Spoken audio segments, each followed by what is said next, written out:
তো রাতে প্রচুর বজ্রপাত হয়, তো বজ্রপাত হওয়ার ফলে আমাদের ফিডারটা ফল্ট, তো ফিডারটা কোনোভাবেই ফল্ট খুঁজে পাচ্ছিলাম না। তো অবশেষে ফল্টটা খুঁজে পাইছি যে এখানে ট্রান্সফর্মার ফিউজ কাটছে এবং বিকট শব্দ হয়েছে।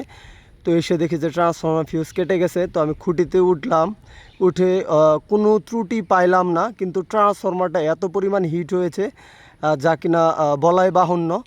তারপর আমি X1 সংযোগটা কিন্তু খুলে দিছি, খুলে দিয়ে এখন এক এম্পিয়ার ফিউজ দিয়ে অলরেডি আমরা কিন্তু লাইনটা চার্জ করব বলতে এখন আমি ফিডারটা শাটডাউন নিয়ে নিছি।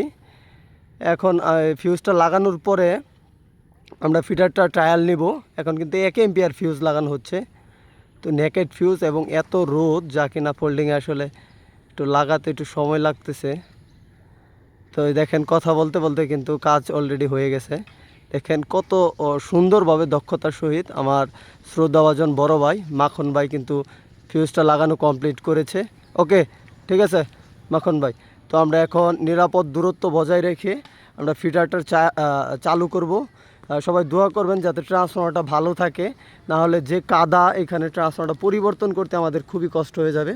সবার কাছে দোয়া চাই, কি মাখন ভাই কি বলেন? ঠিক আছে ভাই, সবার কাছে দোয়া আছে যাতে ট্রান্সফর্মারটা ভালো থাক, নষ্ট না হোক। নষ্ট হলে অনেকটা পরিবর্তন গ্রাহকদের একটা ভোগান্তি, আমাদের যে কি পরিমাণ কষ্ট দেখতেছেন আশেপাশে ধান আশেপাশে কোনো ঘর বাড়ি নাই, শুধু খালি বৃষ্টি, তো ধান ক্ষেত আর ধান ক্ষেত।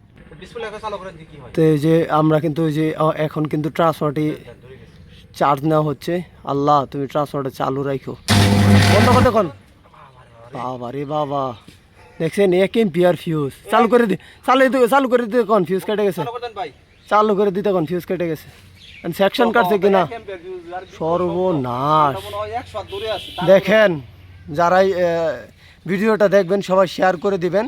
তো বিদ্যুৎ কতটা ভয়ঙ্কর, কতটা মারাত্মক, সবাই নিরাপত্তার দূরত্ব রেখে, নিরাপত্তার নিশ্চিত রেখে বিদ্যুতের লাইনে কাজ করবেন এবং বিদ্যুতের লাইনের আশেপাশে তার ছিঁড়ে গেলে নিরাপত্তার দূরত্ব বজায় রাখবেন।